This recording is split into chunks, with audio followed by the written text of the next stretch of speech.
ಶಾಸಕ ಮುನಿರತ್ನ ವಿರುದ್ಧ ರೇಪ್ ಕೇಸನ್ನ ದಾಖಲು ಮಾಡಲಾಗಿದೆ. ಮುನಿರತ್ನ ಸೇರಿದಂತೆ 7 ಜನರ ವಿರುದ್ಧ ಸಂತ್ರಸ್ತೆ ಕೇಸನ್ನ ಕೊಟ್ಟಿದ್ದಾರೆ. ಎಫ್ಐಆರ್ ಕೂಡ ಆಗಿದೆ ಈ ದೂರಿನ ಆಧಾರದ ಮೇಲೆ. ಇನ್ನು ಎಫ್ಐಆರ್ ನಲ್ಲಿ ಶಾಸಕ ಮುನಿರತ್ನ ಆರೋಪಿ ನಂಬರ್ 1 ಆಗಿದ್ದಾರೆ, ಅಂದ್ರೆ A1 ಆಗಿದ್ದಾರೆ. ಆಲ್ರೆಡಿ ಜಾತಿ ನಿಂದನೆ ಹಾಗೇನೆ ಬೆದರಿಕೆ ಕೇಸಲ್ಲಿ ಜೈಲು ಪಾಲಾಗಿರುವಂತಹ ಮುನಿರತ್ನ ಇದೀಗ ಮತ್ತೊಂದು ಸಂಕಷ್ಟಕ್ಕೆ ಸಿಲುಕಿದ್ದಾರೆ. ರೇಪ್ ಕೇಸನ್ನ ಅವ್ರ ಮೇಲೆ ಸಂತ್ರಸ್ತೆ ಹಾಕಿದ್ದಾರೆ. ಈಗ ಎಫ್ಐಆರ್ ಕೂಡ ಆಗಿದೆ. ಕಗ್ಗಲೀಪುರ ಠಾಣೆಯಲ್ಲಿ ಸಂತ್ರಸ್ತೆ ನಿನ್ನೆ ಬಂದು ದೂರನ್ನ ದಾಖಲು ಮಾಡಿದ್ದಾರೆ. ಒಂದ್ ಕಡೆ ಹಳೆ ಕೇಸಲ್ಲಿ ಅಂದ್ರೆ ಮೊನ್ನೆ ಆಯ್ತಲ್ಲ ಜಾತಿ ನಿಂದನೆ ಹಾಗೇನೆ ಬೆದರಿಕೆ, ಆ ಕೇಸ್ ವಿಷಯವಾಗಿ ಬೇಲ್ ಇವತ್ತು ಸಿಗಬಹುದು ಅಂತ ಹೇಳಿ ಕೋರ್ಟ್ನ ತೀರ್ಪಿನ ಕಡೆ ಆದೇಶದ ಕಡೆ ಮುನಿರತ್ನ ಮುಖ ಮಾಡಿ ಕುತ್ಕೊಂಡಿದ್ದಾರೆ. ಮತ್ತೊಂದು ಕಡೆ ರೇಪ್ ಕೇಸ್ ದಾಖಲಾಗಿದೆ. ಹಾಗಾಗಿ ಇವತ್ತು ಮುನಿರತ್ನಗೆ ಡಬಲ್ ಟ್ರಬಲ್. ಖಾಸಗಿ ರೆಸಾರ್ಟ್ ನಲ್ಲಿ ತನ್ನ ಮೇಲೆ ಅತ್ಯಾಚಾರ ಆಗಿದೆ ಅಂತ ಸಂತ್ರಸ್ತೆ ಆರೋಪವನ್ನ ಮಾಡಿದ್ದಾರೆ. ಕೋವಿಡ್ ಸಮಯದಲ್ಲಿ ಮುನಿರತ್ನ ಸೇರಿದಂತೆ 7 ಜನ ತನ್ನ ಮೇಲೆ ಅತ್ಯಾಚಾರ ಮಾಡಿದ್ದಾರೆ, ಲೈಂಗಿಕ ದೌರ್ಜನ್ಯವನ್ನ ನಡೆಸಿದ್ದಾರೆ ಅಂತ ಹೇಳಿ ದೂರಿನಲ್ಲಿ ಆಕೆ ದಾಖಲು ಮಾಡಿದ್ದಾಳೆ. ಈ ದೂರಿನ ಆಧಾರದ ಮೇಲೆ ಈಗ 7 ಜನರ ವಿರುದ್ಧ ಎಫ್ಐಆರ್ ಆಗಿದೆ. ಜಾತಿ ನಿಂದನೆ ಕೇಸಲ್ಲಿ ಇವತ್ತು ಜಾಮೀನು ಭವಿಷ್ಯ ಏನಾಗುತ್ತೆ, ಜೈಲೇ ಗತಿಯಾಗುತ್ತಾ ಅಥವಾ ನಾನು ಹೊರಗಡೆ ಬರಬಹುದಾ ಅಂತ ನಿರೀಕ್ಷೆಯಲ್ಲಿ ಇರುವಂತಹ ಮುನಿರತ್ನಗೆ ಮತ್ತೊಂದು ಸಂಕಷ್ಟ ಎದುರಾಗಿದೆ. ಬೇಲ್ ನಿರೀಕ್ಷೆಯಲ್ಲಿದ್ದಂತ ಮುನಿರತ್ನಗೆ ರೇಪ್ ಸಂಕಷ್ಟ ಎದುರಾಗಿದೆ. ಒಂದ್ ವೇಳೆ ಬೇಲ್ ಸಿಕ್ಕಿದ್ರೆ ಅವ್ರು ಹೊರಗಡೆ ಬರ್ತಾ ಇದ್ದಂಗೆ ಈ ರೇಪ್ ಕೇಸ್ ವಿಷಯವಾಗಿ ಅವರನ್ನ ವಶಕ್ಕೆ ಪಡೆಯೋದಕ್ಕೆ ಪೊಲೀಸರು ತಯಾರಿಗಳನ್ನ ಮಾಡ್ಕೊಳ್ತಾ ಇದ್ದಾರೆ. ಅಕಸ್ಮಾತ್ ಬೇಲ್ ಸಿಗಲಿಲ್ಲ, ಪರಪ್ಪನ ಅಗ್ರಹಾರನೇ ಅವರಿಗೆ ಕಂಟಿನ್ಯೂ ಅಂತ ಕೋರ್ಟ್ ಇಂದ ತೀರ್ಪು ಬಂದ್ರೆ ಇಂಥದ್ದೊಂದು ಕೇಸ್ ಆಗಿದೆ, ಬಾಡಿ ವಾರೆಂಟ್ ಮೇಲೆ ಅವರನ್ನ ವಿಚಾರಣೆ ನಡೆಸುವಂತ ಅಗತ್ಯ ಇದೆ ಅಂತ ಹೇಳಿ ಪೊಲೀಸರು ಕೋರ್ಟ್ ಮೊರೆ ಹೋಗ್ತಾರೆ. ಸೊ ಯಾವುದಕ್ಕೂ ಜನಪ್ರತಿನಿಧಿಗಳ ಕೋರ್ಟ್ ನಲ್ಲಿ ಇವತ್ತು ಬೇಲ್ ವಿಷಯವಾಗಿ ಏನ್ ಆದೇಶ ಬರುತ್ತೆ ಅನ್ನೋದನ್ನ ನೋಡಬೇಕಾಗುತ್ತೆ. ಜಾತಿ ನಿಂದನೆ ಹಾಗೇನೆ ಬೆದರಿಕೆ ಕೇಸಲ್ಲಿ ಮುನಿರತ್ನ ಬಂಧನ ಆಗಿತ್ತು, ತೀವ್ರ ರೀತಿಯಲ್ಲಿ ವಿಚಾರಣೆಗೆ ಅವರನ್ನ ಒಳಪಡಿಸಲಾಗಿತ್ತು. ಇದೀಗ ಪರಪ್ಪನ ಅಗ್ರಹಾರ ಜೈಲಲ್ಲಿ ಇದ್ದಾರೆ. ಇನ್ನು ಈ ಕೇಸ್ ವಿಷಯವಾಗಿ ಬೇಲ್ ಅಪ್ಲಿಕೇಶನ್ ಅನ್ನು ಅವರು ಹಾಕೊಂಡಿದ್ರು. ಇವತ್ತು ಆದೇಶ ಪ್ರಕಟ ಆಗುತ್ತೆ. ಅದರ ಬೆನ್ನಲ್ಲೇ ರೇಪ್ ಕೇಸ್ ಕೂಡ ದಾಖಲಾಗಿದೆ.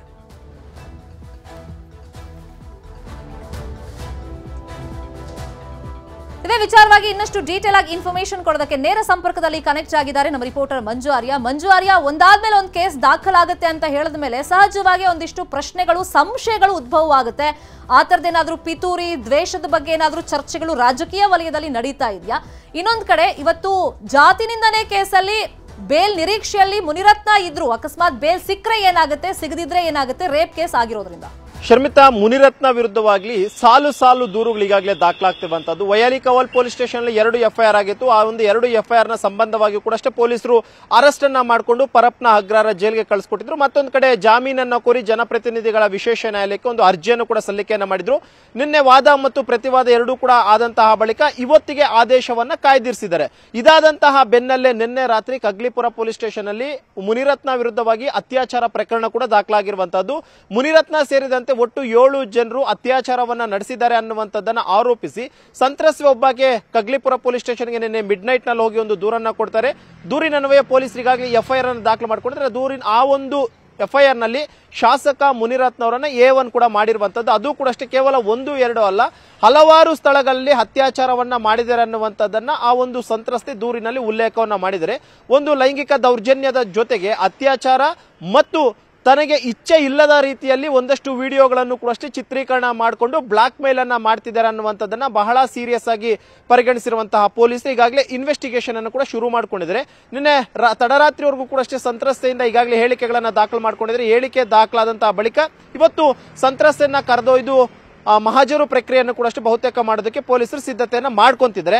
ಮತ್ತೊಂದು ಕಡೆ ಈಗಾಗಲೇ ಆರೋಪಿಗಳಿಗೋಸ್ಕರ ಹುಡುಕಾಟವನ್ನು ಕೂಡ ಈಗಾಗಲೇ ಆರಂಭ ಮಾಡಿರುವಂತದ್ದು. ಯಾಕಂದ್ರೆ ಒಂದು ಈ ಪ್ರಕರಣದಲ್ಲಿ ಆರೋಪಿಯಾಗಿರುವಂತಹ ಮುನಿರತ್ನ ಪರಪ್ಪನ ಅಗ್ರಹಾರ ಜೈಲಿನಲ್ಲಿದ್ದಾರೆ. ಉಳಿದಂತ ಒಂದಷ್ಟು ಜನ ಆರೋಪಿಗಳೇನಿದ್ದಾರೆ ಅವರು ಈಗಾಗಲೇ ನಾಪತ್ತೆ ಆಗಿದ್ದಾರೆ ಅನ್ನುವಂಥದ್ರ ಬಗ್ಗೆ ಪೊಲೀಸರು ಮಾಹಿತಿಯನ್ನ ಕೊಡ್ತಾ ಇರುವಂತದ್ದು. ಸದ್ಯಕ್ಕೆ ಜನಪ್ರತಿನಿಧಿಗಳ ವಿಶೇಷ ನ್ಯಾಯಾಲಯದ ಇವತ್ತೊಂದು ಜಾಮೀನಿನ ಆದೇಶ ಇದೆ.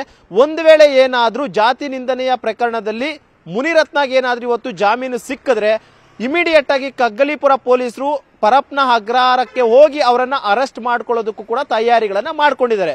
ಒಂದು ವೇಳೆ ಏನಾದ್ರೂ ಜನಪ್ರತಿನಿಧಿಗಳ ವಿಶೇಷ ನ್ಯಾಯಾಲಯದಲ್ಲಿ ಜಾಮೀನಿನ ಅರ್ಜಿ ಏನಾದ್ರೂ ವಜಾ ಆಯಿತು ಅಂದಂತ ಪಕ್ಷದಲ್ಲಿ ಕೋರ್ಟ್ಗೆ ಒಂದು ಮನವಿಯನ್ನ ಸಲ್ಲಿಸ್ತಾರೆ. ಇದೇ ಒಂದು ಜನಪ್ರತಿನಿಧಿಗಳ ವಿಶೇಷ ನ್ಯಾಯಾಲಯಕ್ಕೊಂದು ಅರ್ಜಿಯನ್ನು ಕೂಡ ಹಾಕೊಳ್ಳೋದಕ್ಕೆ ಸಿದ್ಧತೆಯನ್ನ ಮಾಡ್ಕೊಂತಿದ್ರೆ ಈ ರೀತಿಯಾದಂತಹ ಪ್ರಕರಣದಲ್ಲಿ ಆರೋಪಿಯನ್ನ ವಿಚಾರಣೆ ಮಾಡುವಂತಹ ಸಲುವಾಗಿ ನಮಗೆ ಬಾಡಿ ವಾರೆಂಟ್ ನ ಮೇಲೆ ಆ ಒಂದು ಆರೋಪಿಯನ್ನ ಕಸ್ಟಡಿಗೆ ಕೊಡಬೇಕು ಅನ್ನುವಂತ ಒಂದು ಮನವಿಯನ್ನ ಮಾಡ್ಕೊಂತ ಆ ಒಂದು ಮನವಿಯಂತೆ ಅತ್ಯಾಚಾರದಂತಹ ಪ್ರಕರಣದಲ್ಲಿ ಬಹುತೇಕ 14 ದಿನಗಳ ಕಾಲ ಇವರು ಕಸ್ಟಡಿಗೆ ಕೇಳುವಂತಹ ಸಾಧ್ಯತೆ ಇದೆ. ಆದ್ರೆ ಎಷ್ಟು ದಿನ ಕೊಡ್ತಾರೆ ಏನು ಅನ್ನುವಂಥದ್ದನ್ನ ನೋಡ್ಬೇಕಾಗುತ್ತೆ.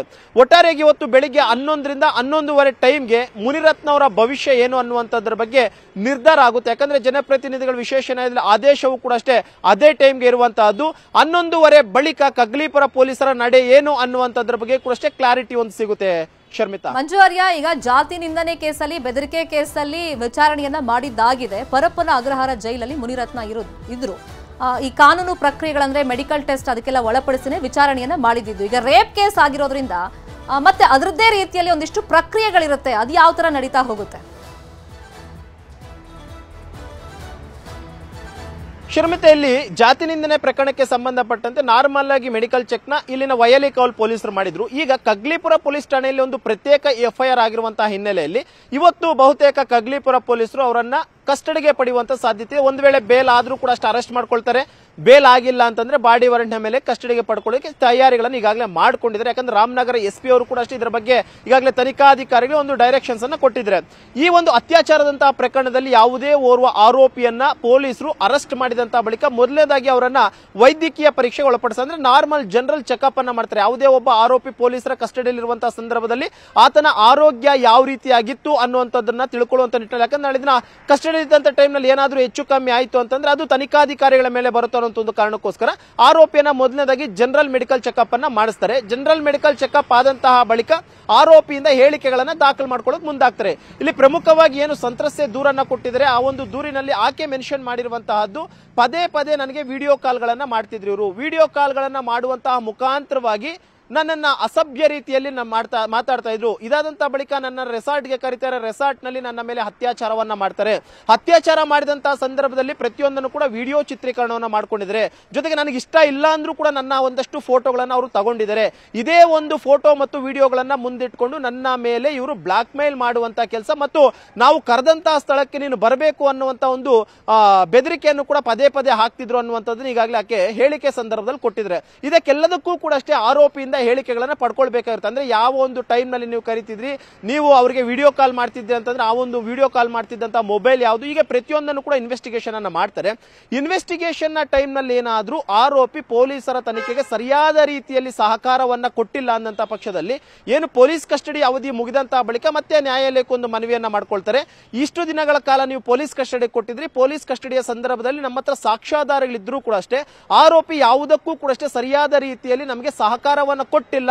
ಈ ಒಂದು ಕಾರಣಕ್ಕೋಸ್ಕರ ಮತ್ತಷ್ಟು ದಿನಗಳ ಕಾಲ ನಮಗೆ ಪೊಲೀಸ್ ಕಸ್ಟಡಿಗೆ ಕೊಡಿ ಅನ್ನುವಂತ ಒಂದು ಮನವಿಯನ್ನು ಕೂಡ ಅಷ್ಟೇ ತನಿಖಾಧಿಕಾರಿಗಳು ಸಹಜವಾಗಿ ಮಾಡ್ತಾರೆ.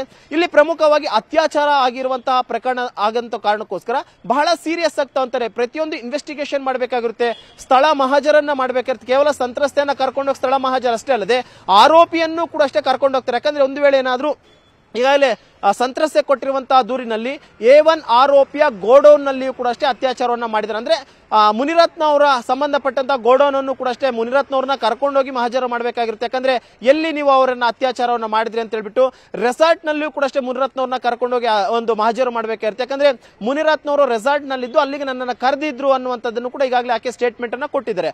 ಆ ಒಂದು ಕಾರಣಕ್ಕೋಸ್ಕರ ಮುನಿರತ್ನ ರೆಸಾರ್ಟ್ಗೂ ಕೂಡ ಅಷ್ಟೇ ಕರ್ಕೊಂಡೋಗಿ ಮಹಾಜರ ಪ್ರಕ್ರಿಯೆ ಮಾಡಬೇಕಾಗುತ್ತೆ.